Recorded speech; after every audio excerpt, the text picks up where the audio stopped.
What's going on, people? I am Swaver, and this is the Opinionated Facts Media Group podcast. I'm joined by co-hosts Journey to Be Great, Coco Love, and Illuminated Lenses. And on our podcast, our mission is to build better relationships within our community through using the power of conversation. So today we have another great episode for you guys. We're going to be finishing up part 2 of Getting Married Too Soon. We brought our special guest back, and she will be joining us today. If you'd like to get the first part, then you just go back to episode 65, where you get all the details. So I want to welcome our guest again. How are you doing today? I am doing wonderful, and I hope you're having a great day.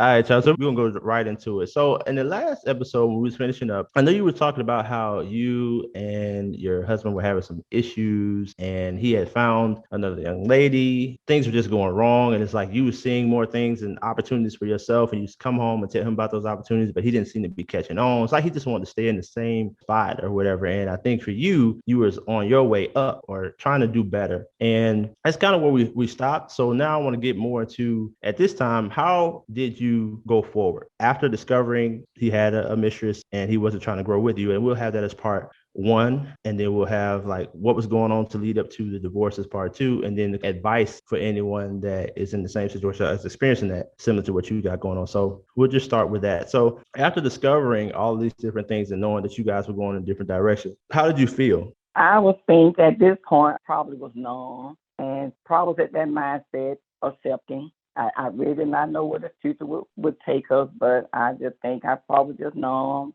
just still again with the knowledge of where I was going. We had wonderful children, so at this time I think I'm investing all this time and effort, into the lives of my children. And you know how sometimes they say parents, what we probably have missed in life, now we're putting that energy into the children. So maybe I think a little bit that could have become my focus as well. I had these children, they was in school, they was learning how to sing, play instruments, and just whatever. So I think at this point, I really wasn't giving any thought into, hey, what the future holds. Let's just play this by ear. So at this point, you were not really concerned about the other woman, right? Like we talked about before, and you knew that he wasn't going to go in the same direction that you were going. How did you block that out? Like, how were you able to do that? I mean, I know you put a lot of energy to your children, but looking back at that now, would you say that that's a good way to do things? I know it was not probably the best way to do that situation. I guess if I can throw the point in, I came in a household with my mom and dad, but hey, my dad was very unfaithful. But my mother just thought it was okay that she was with this man, so she focused her time and effort the same way, and I don't know if she became numb in it. So although I knew of this other person, I didn't think that was major for me. As I was gaining this new knowledge, I was putting it into practice now. I'm saving money, I'm investing money, and I was seeing too, well, how money was changing our lives, changing our world. It was benefiting the family because I still had to know to what extent, well, if we go apart, then I survive off this knowledge. And do I need to stay with him? Because sometimes some women, I need that income from this man. We both were at this point making good income. So do I stay with this income? Do I stay still at this comfort? So I think at this point, I probably just know to where I was trying to take it. I think a lot of people go through that, just changing their direction of where their focus is. And I guess that's what you're calling numb, but you just changed the focus, where you focused all your energy. Right. Okay. Right. So I'm sorry, go ahead. I'll just agree with you. That's correct. Okay. So during this period of time, he's out there doing what he's doing. You've changed your focus to something else. And so when you're coming home, you're staying in the same house, right? We're in the house. We're in the same house. Okay. So when he's focused on the ball games and the other woman, and you're focused on the kids and your career, what was it like staying at home? Or what was the day-to-day life at home when you got two different ideas about how you want to live life? What was that like? Was it difficult to live with that person? Did y'all even talk about it at all? Or was it just, he did his thing and you did yours? Like, how was the day-to-day with that? Well, of course, we did not talk about it. I never made it known to him. I was aware of it. So for myself, I think those coming home from work or coming home from school, I think we just did the role playing part. He was husband and I was wife, and I think at this point our greeting was still about the same. We came home, we gave the hug, we probably gave the kiss, we still did the bedroom part and everything because we still trying to paint a good picture for the children. Mom and dad still together. That's just how it was. We looked at certain things on TV. We enjoyed certain movies, certain sports. So everything we were still role playing, husband and wife. Like I know you said you was role playing, but in your mind, were you already done?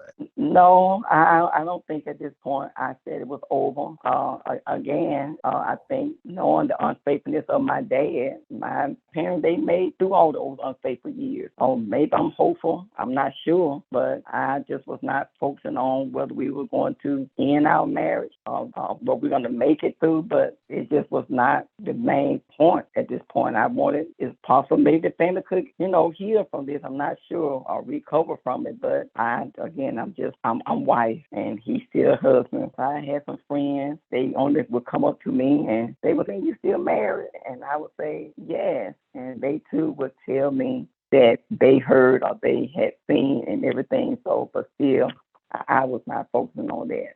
And it sounds like maybe because of what you saw your parents go through, you just gonna learn to endure and hold on to your marriage and just be hopeful that eventually things would get better. That's why I say sometimes as parents, we can demonstrate, I'm not going to say right or wrong behavior of our children. My mother would tell us, make sure you're happy in your marriage. And she would even say, if you're not happy, she would encourage you to go your separate ways. But she did not demonstrate that to us. We knew she was unhappy, and we knew how hard it was for her and also for us. But she never walked away. So why should I walk away? Just out of curiosity, I need to ask you this because I was in a relationship with my kid's father who was very unfaithful. And when I would find out things, like I would blow up. So, how were you able to keep your composure and still carry on as a wife and not act out? Because I would lose my mind sometimes when I found and I would go looking for stuff. To be honest, there were times where I looked for stuff, and there were times when it just came to me. But like I said, each time I would explode. So how were you knowing about it and being able to keep it to yourself and not go to him and not act out? How did you suppress all of that? I had these friends I would hang with, and I had this one particular friend. I mean, although I'm going through the motion, I know this, and I never really acted upon it. I always felt the focus of my children. To be truthful, they never saw us argue. So with me, it was like, you're going to bring up this conversation and change the atmosphere, the dynamics of your household. I just think I was just not trying to do that. And I just think the one time I finally confronted him, it was only because I had this male friend, and he would say, "You always hanging with us, and we're men." And he said, "You're a good woman, but a real man would not have his good woman hanging with a bunch of dudes." And so he really was the one who forced me to say something to my husband. If he had never said it, I don't know if I would have had the energy to even say anything. And when I did, it finally came. It came from within me. It came from me. I just think he was shocked. This explosion came. And did I scream? Yes, I did. I mean, I can I imagine never, so because you had it suppressed for so long. So I can imagine that was like yeah, a volcano. yes. And you just, I never was a person who used profanity. But that day, yes, I did. And I think that was shocked him that, what? This woman cursed at me? I'm like, I don't know where that word came from myself and So everything. at that point, you were Yeah, making up cuss words, huh? yeah. I feel the word I hate. Yeah. Well, What that word you all say, that sweet tea and all that stuff. I'm like, yes. It just came out. But again, I think if this friend of mine had never pushed me, I probably would have just stayed in the dark. And even before he told me to address it, he told me how to find the evidence. And he said that cell phone's a powerful thing. And he had me to Hmm. download my little printout, and I sorted it in this spreadsheet. And when I sorted it, and I saw all these, this one number that would just call all the time, and it would just text, and I'm like, oh my God. And I just think, yes, that when that yelling came out, but I think at that point, because now I kind of felt you push me into somebody I'm not. That's how I knew it was over. Mm. That was not who I was. I was listening to what you said earlier before you just explained what you did. And you said that your mother would say things like, if you don't see things eye to eye, then you should go your separate way. Well, why do you think she would tell you that, but she didn't do that? My mother was raised strong in the church, and I think that was she went along with the principles of the Bible, that your husband, your wife, you say you do, you say I will, and that's how God wanted to be. Your marriage does not end except through death.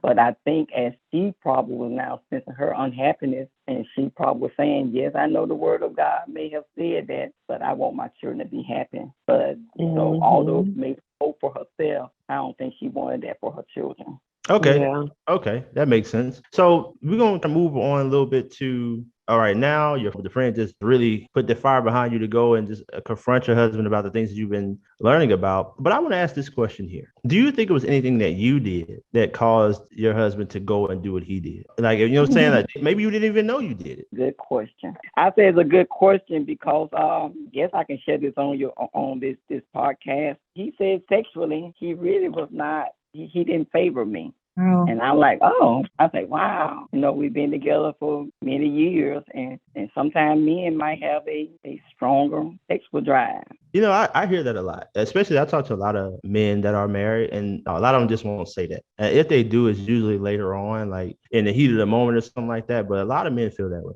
It's the worst time to say anything. Right. But he could have groomed me. Well, you know what? That's funny I was willing. He could have groomed me. It's funny that you say that because a lot of times, how do you do that? I think as a man, if you tell a woman a lot of times, and maybe that's your type, maybe you're with that, but if you tell a woman, hey, look, you're just not doing it for me, or maybe it's even if you, because women are very smart. They're not dumb. So they always say it's what you say. But I'm gonna tell you, when you're talking to an intelligent woman, it doesn't matter what you say because she's gonna already decode what you're saying. So if you go to your wife or something like that, and you say, hey, look, you're just not getting it for me. That's got to be a very uncomfortable conversation for both that man and the woman. You know what I'm saying? So that's something I thought about too. But that's crazy. But I would love to hear his perspective because I wonder, like, what was she doing that was just so grand? And like you said, how come he just couldn't do that at home unless you were unwilling to do it? So I don't understand what that's all about. But we'll save that for another another episode. We'll go all the way down to that.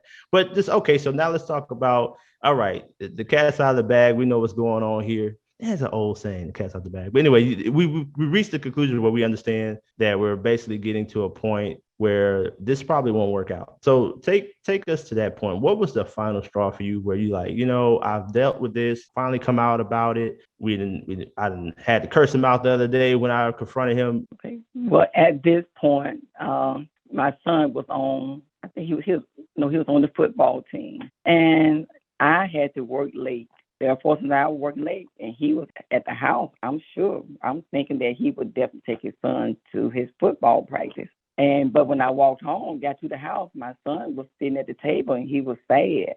And then I said, well, what's up? He said, well, I thought I was going to practice, but Dad didn't take me. And this time, because I'm really still upset. And again, this came to my second argument with him. And I'm like, I just cannot believe that you are just so now into yourself outside this family. Why you didn't take your son to football practice? And he kind of gave a pushback in a conversation. And out of nowhere, I think it's still again, I'm just upset. And I said, just get out. And when I said to him, get out, he had already had his stuff packed. And he went out the door so quickly. And I was like, wow, he really was already out the door with the family. He just needed for me to say it. So I think all the time he wanted to go. He wanted to exit. But he needed for me to say go. And that, too, was just another. Now, you'll change my character. I've screamed, I've cursed, and now you have not taken care of your son just for football practice. You have already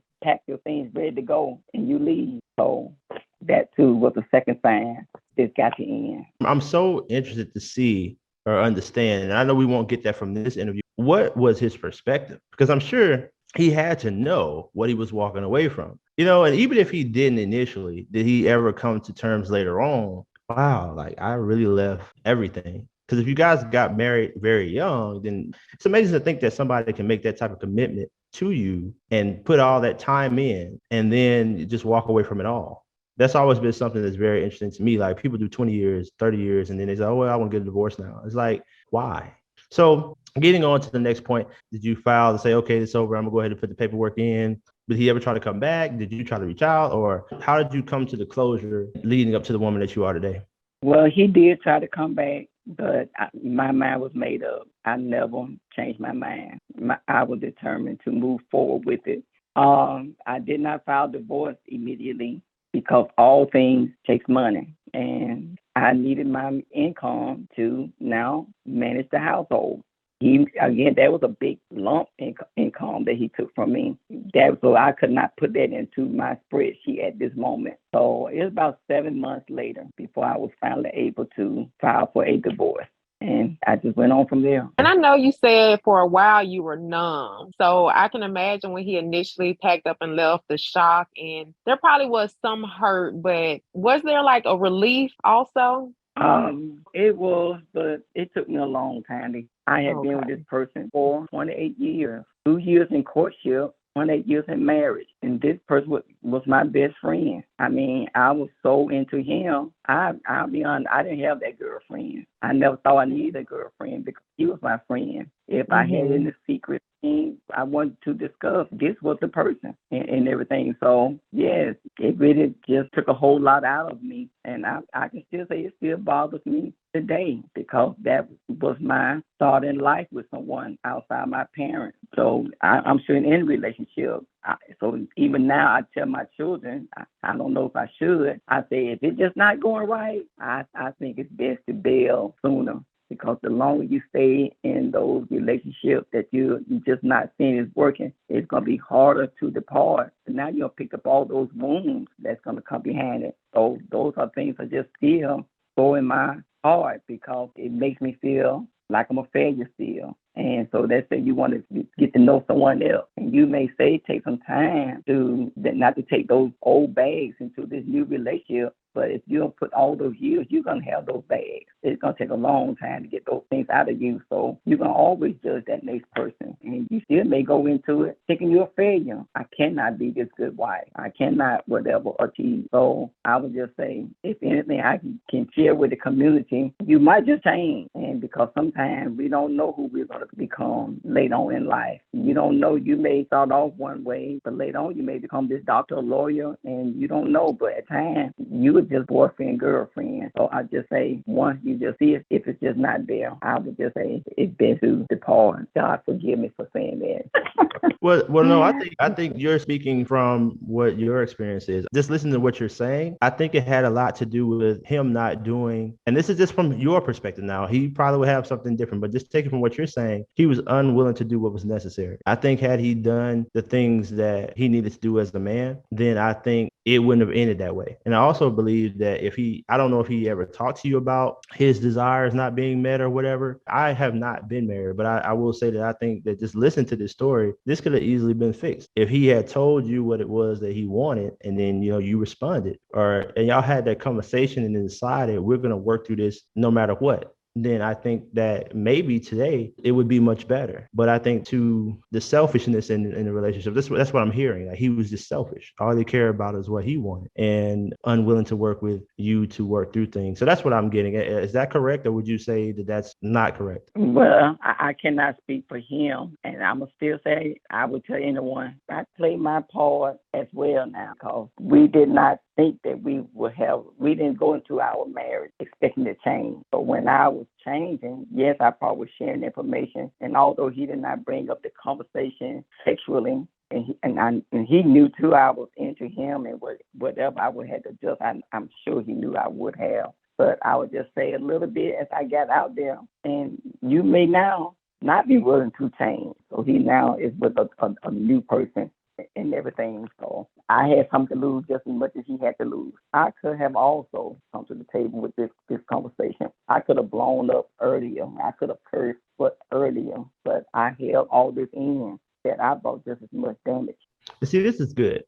I'm glad that you're able to admit that, because you have a lot of people that when they do go through certain things, they blame absolutely everything on the other person. It's always their fault, always something that they did. So I'm happy that you know that that you could have did some more too. That's a big deal as well. I think that what you have shared with us, it's just been great. I mean, all the information that you have given us, and hopefully this is going to help someone within the community that may be suffering from this or going through this themselves, or maybe you're somebody that's thinking about getting married and all these other things like we talked about before. And this is good information for you to know. So I want to close by asking this question to our guest. Takeaway. Could you give us like, it could be 1, 2, 3 takeaways that you would tell somebody that's listening right now, that's maybe either in this relationship or going into it or coming out of it? What are some key takeaways that you want them to know? I would advise them to sit down with that person they're so in love with, hold each other's hands, look into each other's eyes, and open your mouth and tell them exactly how you feel, what you think.